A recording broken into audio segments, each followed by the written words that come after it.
नमस्कार. आता सर्वात मोठी आणि धक्कादायक बातमी समोर येते. मिरज शहरात मटका, गांजा, ऑनलाईन कसिनो, गेम, लॉटरी कोणाच्या आशीर्वादाने चालते? मिरज शहर पोलीस अधिकारी गप्प का? पहा सविस्तर.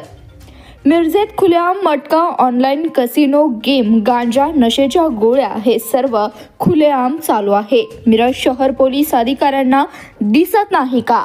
मिरज शहरात चौकात व गजबजल्या ठिकाणी खुलेआम मटका चालू आहे. तसेच ऑनलाईन कसिनो, गेमने दुकान प्रत्येक मेन रोडला 2-4 दुकाने असल्यामुळे व गल्ली बोळात गांजा मिळतो असे मिरजेतील नागरिकातून बोललं जात आहे.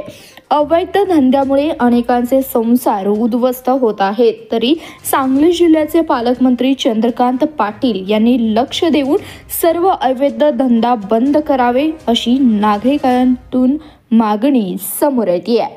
धन्यवाद. प्रतिनिधी इरफान बारगी, CBS न्यूज मराठी, सांगली.